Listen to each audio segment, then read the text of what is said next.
एक बार आप लोगों का फिर स्वागत है हमारे इस चैनल पर। और आज की क्लास में हम लोग प्रिपरेशन ऑफ अल्कोहल पढ़ेंगे। एनसीईआरटी क्लास 12th में जितने मेथड्स दिए गए हैं अल्कोहल्स को प्रिपेयर करने के लिए हम लोग डिटेल में डिस्कस करेंगे। साथ में ऐसे कॉन्सेप्ट भी डिस्कस करेंगे जिस पर कॉम्पिटिटिव एग्जाम्स में और बोर्ड्स एग्जाम्स में क्वेश्चन बन करके आते हैं हमारे इस वाले टॉपिक से, यानी प्रिपरेशन ऑफ अल्कोहल से। जो पहला मेथड है जिससे हम लोग अल्कोहल प्रिपेयर करते हैं वो एल्कीन सबस्ट्रेट पर हम लोग वाटर ऐड करते हैं और ये एसिड के प्रेजेंस में ऐड करते हैं, यानी ये एसिड कैटालाइज रिएक्शन होती है।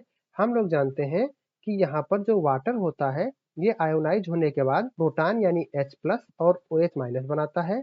ये H प्लस और OH माइनस डबल बॉन्ड जो होती है एल्कीन की, इस पर सिंपल एडिशन रिएक्शन शो करते हैं और आसानी के साथ हम लोगों को यहाँ पर अल्कोहल मिल जाता है। अगर हमारी एल्कीन अनसिमेट्रिकल है, यानी अगर डबल बॉन्ड के दाएं बाएं कार्बन ग्रुप छोटे और बड़े हैं, तो हमको यहाँ पर मार्कोनिगाव्स के रूल के हिसाब से प्रोडक्ट मिलता है। यानी जो निगेटिव पार्ट होता है OH माइनस, वो ऐसे कार्बन पर जाकर के लगता है जहाँ पर पहले से कम हाइड्रोजन होते हैं या कम सब्स्टिट्यूशन होता है। जैसे यहाँ पर आप देख सकते हैं प्रोपीन से हमें प्रोपेन 2 आल मिल रहा है, यानी OH हमारा ऐसे कार्बन पर जाकर के ऐड हो रहा है जिस पर पहले से कम हाइड्रोजन एटम लगे हुए हों। इस तरह से हम लोगों को यह प्रोडक्ट मार्कोनिकाव्स के रूल को फॉलो करता हुआ मिलता है। इसके बाद में हम लोग इस रिएक्शन की मैकेनिज्म देखेंगे। इस रिएक्शन की मैकेनिज्म 3 स्टेप में कंप्लीट होती है। सबसे पहले जो हमारा एसिड होता है, एसिड का H प्लस वाटर के ऑक्सीजन के लोन पेयर से जुड़ करके यहाँ पर हाइड्रोनियम आयन बनाता है और हाइड्रोनियम आयन पहले स्टेप में एल्कीन पर अटैक करता है और हमारा हाइड्रोनियम आयन जो कि पॉजिटिवली चार्ज होता है, तो यहाँ पर हाइड्रोजन और ऑक्सीजन के बीच का बॉन्ड शिफ्ट होकर के वाटर को फिर से न्यूट्रल बना करके रिलीज कर देता है और यहाँ पर हमारा H प्लस जाके एल्कीन से जुड़ जाता है, तो हमारे पास एक कार्बोकैटायन इंटरमीडिएट बनता है। अब कार्बोकैटायन इंटरमीडिएट पर हमारा फिर से water as a nucleophile attack करता है, क्योंकि कार्बोकैटायन में कार्बन पर पॉजिटिव चार्ज है। इस तरह से हमारा वाटर का लोन पेयर इलेक्ट्रॉन ये प्रोटॉन रिच सेंटर पर, यानी एक न्यूक्लियस वाले सेंटर पर अटैक करता है, तो ये एक न्यूक्लियोफाइल माना जाएगा। और इसके बाद में हमको यहाँ पर एक ऑक्सोनियम आयन या प्रोटोनेटेड अल्कोहल स्ट्रक्चर मिलता है। यह अल्कोहल हमारा फिर से प्रोटॉन हटा देता है और अल्कोहल में कन्वर्ट हो जाता है। यह प्रोटॉन हटाने के लिए एक बार फिर से हमारा वाटर मॉलिक्यूल आता है और इस प्रोटॉन के H प्लस को अपने साथ जोड़ करके फिर से यहाँ पर हाइड्रोनियम आयन बनाता है, जो फर्दर अगले स्टेप में फिर से यूज हो जाता है। अगली मेथड में हम लोग एल्कीन्स का रिएक्शन कराएंगे डाइबोरेन से। डाइबोरेन जो हमारा एक इनऑर्गेनिक कंपाउंड है और ये डाइमर होता है BH3 का, इसका फार्मूला B2H6 होता है। तो यहाँ पर हम लोग देख सकते हैं कि यहाँ डाइबोरेन दिया गया है। डाइबोरेन से हमारा एल्कीन रिएक्शन करता है और डाइबोरेन का BH3 आप देख सकते हैं कुछ इस तरह का स्ट्रक्चर होता है और यहाँ पर 3 एल्कीन मॉलिक्यूल आकर के BH3 के हाइड्रोजन को रिप्लेस करते हैं और हमको ट्राई एल्काइल बोरेन मिल जाता है।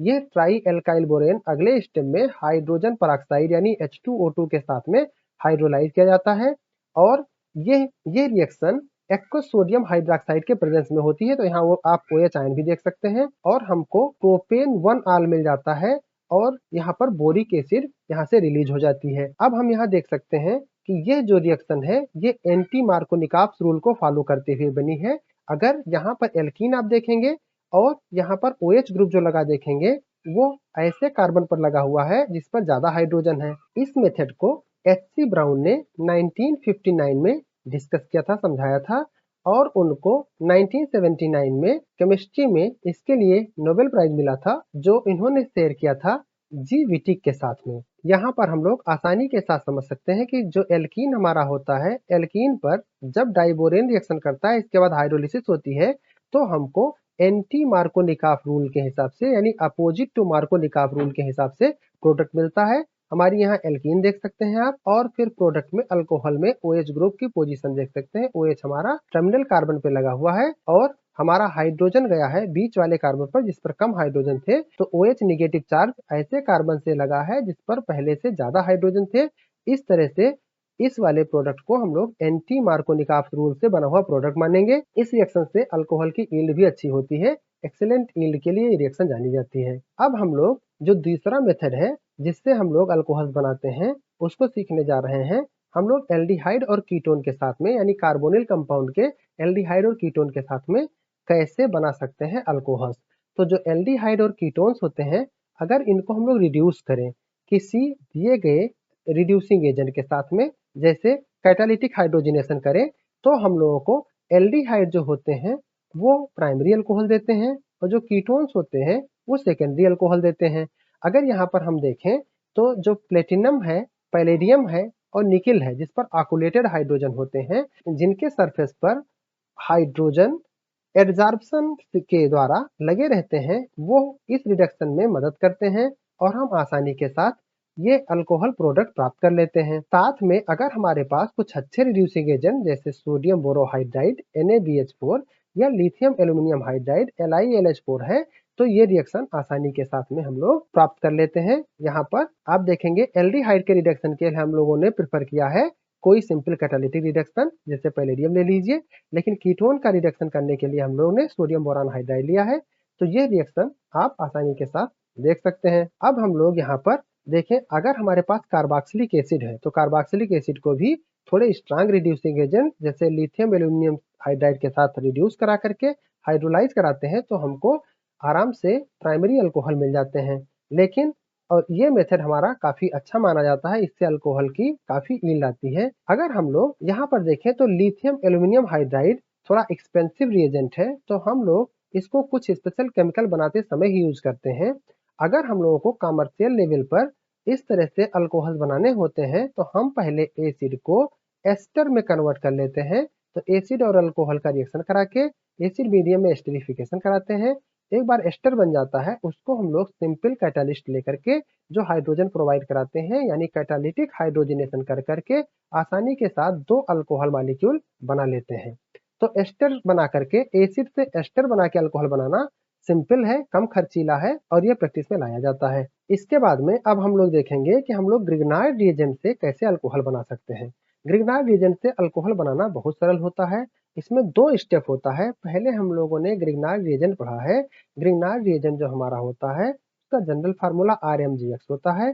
यहाँ पर R और मैग्नीशियम के बीच में ऑर्गेनोमेटेलिक बॉन्ड होता है। मैग्नीशियम मेटल है इसलिए पार्शियल पॉजिटिव चार्ज पाता है और हमारा जो कार्बन है अल्काइल ग्रुप का वो इलेक्ट्रोनेगेटिव एटम होने के कारण पार्शियल नेगेटिव चार्ज पाता है। बांड पेयर इलेक्ट्रॉन R यानी कार्बन की तरफ ओरिएंटेड होते हैं और यहाँ पर ये बांड पोलरिटी शो करता है। यहाँ पर हमारे पास एक कार्बोनिल ग्रुप का जो पाई इलेक्ट्रॉन होता है वो ऑक्सीजन पर निगेटिव चार्ज के फॉर्म में जाता है और कार्बन पर पॉजिटिव चार्ज आता है। इस कार्बन के पॉजिटिव चार्ज से यहाँ R जो निगेटिव चार्ज है जाकर के आसानी के साथ जुड़ जाता है और ऑक्सीजन जिस पर नेगेटिव चार्ज है उस पर मैग्नीशियम मेटल जुड़ जाता है, तो हमारे पास एक एडक्ट बन जाता है। दोनों रिएजेंट के पार्ट ऐड हो गए हैं, इस तरह से एडक्ट बन जाता है। बाद में यहाँ पर ऑक्सीजन और मैग्नीशियम के बीच का जो बॉन्ड है ये हाइड्रोलाइज किया जाता है H2O यानी वाटर से, तो हमको OH मैग्नीशियम के साथ एक बॉन्ड सेटिस्फाई कर देता है और यहाँ पर हाइड्रोजन ऑक्सीजन के साथ जुड़ करके सिंपली अल्कोहल बनाता है। और हमारा मैग्नीशियम का एक बॉन्ड हमारा OH से और दूसरा बॉन्ड हमारा पहले से लगे हुए हाइलाइड के साथ में सेटिस्फाइड हो जाता है, तो हमको यहाँ पर एक अल्कोहल मिल जाता है। अब हम देखते हैं कि अगर हम लोगों को एक प्राइमरी अल्कोहल बनाना हो तो हमें कैसा कार्बोनिल कंपाउंड चाहिए। इसके लिए हमें फॉर्मेल्डिहाइड चाहिए। फॉर्मेल्डिहाइड जब हम लेंगे तो हमारा केवल RMgx से यानी एल्काइल मैग्नीशियम ब्रोमाइड से एक R आएगा और ये कार्बन से लग जाएगा। इस तरह से हाइड्रोलिसिस के बाद हम लोगों को यहाँ पर एक प्राइमरी अल्कोहल मिलेगा।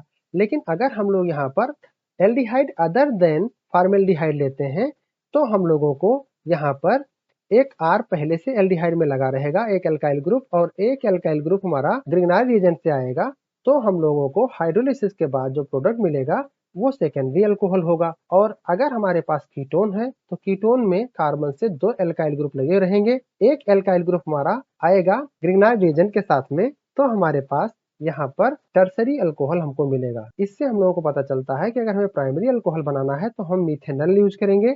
अगर हमें सेकेंडरी अल्कोहल बनाने हैं तो अदर एल्डिहाइड्स यूज करेंगे मिथेनॉल को छोड़ करके। अगर टर्सरी अल्कोहल चाहिए तो हम लोग कीटोन्स यूज करेंगे। Thanks for watching, please subscribe the channel.